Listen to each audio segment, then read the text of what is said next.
Jai, and we're back with the elevation to Krishna consciousness by His Divine Grace Srila A.C. Bhaktivedanta Swami Prabhupada. Page number 71. Surrender to Krishna is the point, that is the aim of life, and the bhaktas, the intelligent men of the world, take to the stage immediately. Therefore Krishna says that they are wise men. If, after many births, one has to come to this point of surrender, then why not immediately? The blazing fire of material nature is supervised by Durga. Often she is portrayed with weapons in her hands. She has 10 hands, and each holds a different type of weapon. This indicates that she is ruling all 10 directions of this universe. She wields the different weapons to chastise the demons. There is one famous picture of a demon struggling with a lion, and the goddess Durga is pulling the demon's hair and pushing her trident against his chest. If we study this picture, we can determine that we are the demon, and that the trident is the threefold miseries of material existence, from which we are always suffering. Goodness gracious. Wow. You know, we have an Instagram account, and I will try to find that picture and post it with this quote. Because this is just, you know, like sometimes you look at this, goddess Durga, wow, the demon's hair, trident against his chest, wow, nasty demon. And then here, like Prabhupada says, if we study this picture, we can determine that we are the demon, and that the trident is the threefold miseries of material existence from which we are always suffering. Wow, yeah. So the demons basically means that we are not devotees, right? We don't have love of God. We are averse to God, so. Okay. Some miseries are inflicted by other living entities, some are inflicted by natural disasters, and some are inflicted by the mind and body themselves. In one way or another, we are always struggling against these 3 types of miseries. No one in the material creation can say that he is free from them. The trident of this material nature is pressed against everyone's chest, and because of this, pure happiness within this material world is not possible.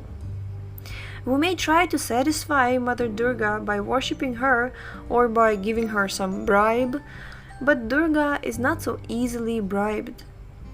Therefore, we should know that our aim of life should be to understand the Supreme Personality of Godhead. We should make every arrangement, social, political, philosophical, or religious, but the aim should be to approach the Supreme Person. In the Vedas, it is stated that the learned, advanced people, the demigods of the creation, simply look to the lotus feet of Krishna. The aim should be the same with human civilization. Without looking to Krishna's lotus feet, all religious, social, or political endeavors will fail. It is not possible to make progress as long as our desires are anchored in the material world. In this regard, there is a story of a bridegroom's party who had to go to the bride's house down the river. It was settled that they would start at night by boat and reach the destination early in the morning. Therefore, at night, after supper, the jubilant party got aboard a boat, made themselves comfortable, and instructed the boatman to start.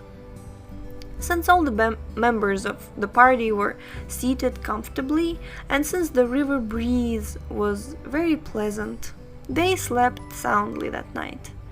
In the morning they all got up early, but to their astonishment they saw that the boat had not moved an inch toward the destination, even though the boatman had rowed vigorously all night long.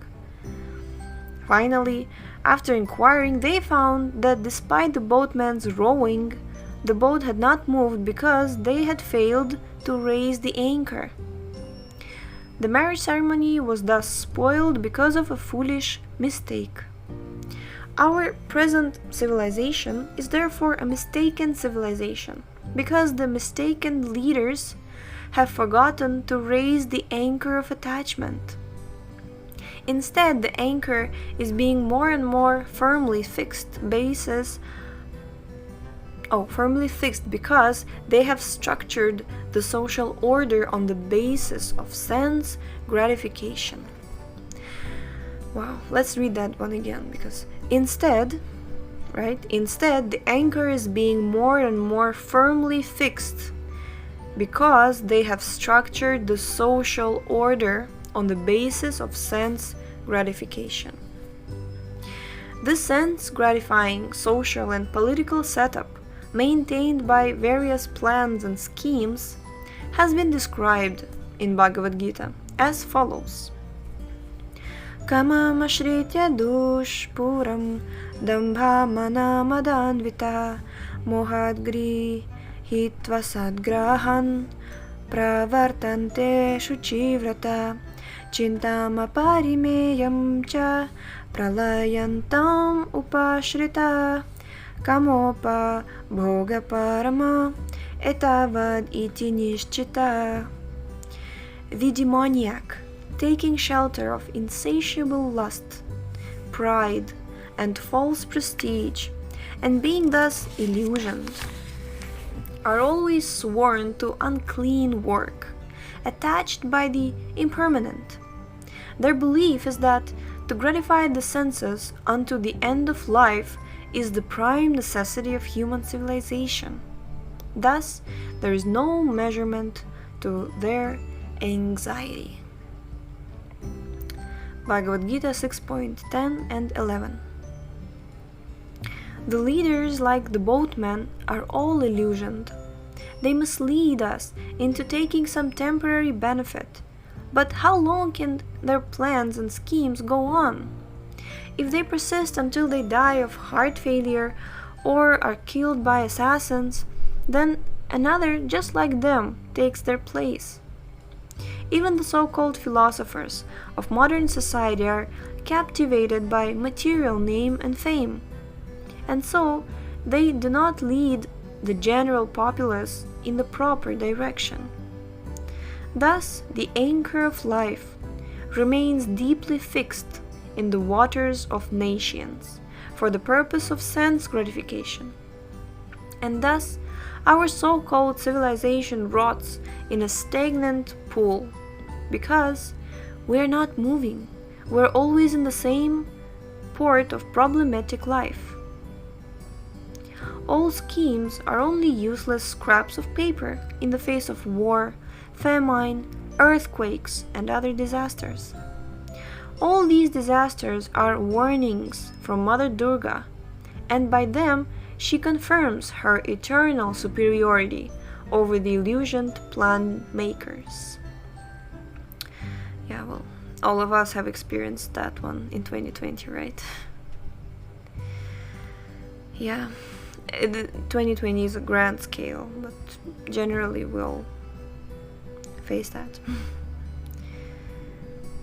The different weights on the anchor, which keep us grounded in material life, are our attachments to the material body due to our ignorance of spiritual facts, our attachment to kinsmen due to bodily relations, our attachment to our land of birth and our material possessions, our attachment to material science, and our attachment to religious forms and rituals without knowing their true purpose.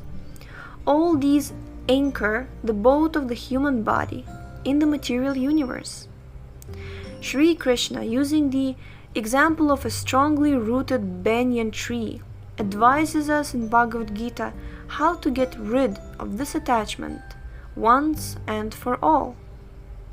Narupamasyeha tato palabhyate nanto nachadir nacha sampratishtha Ashvatham enam suvirudhamulam asangashastrenadri dhena chitva tatah padam tat parimargitavyam yasmin gatana nivartanti bhuyah tam eva chadyam purusham prapadye yatah pravrittih prasrita purani. Quote, the real form of this tree cannot be perceived in this world.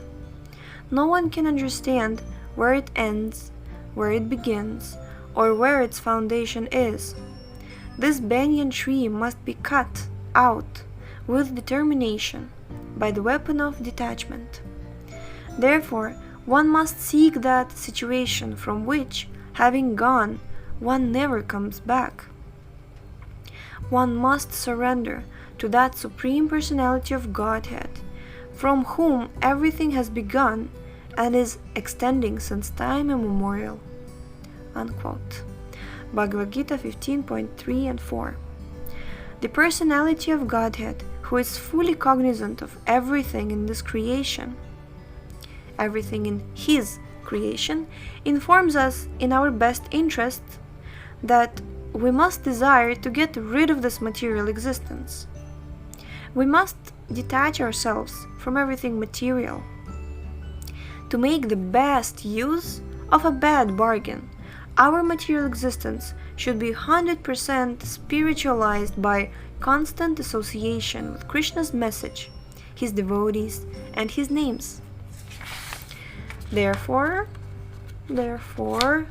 everyone who ordinarily engages in material affairs can derive the highest benefit from this Krishna consciousness movement.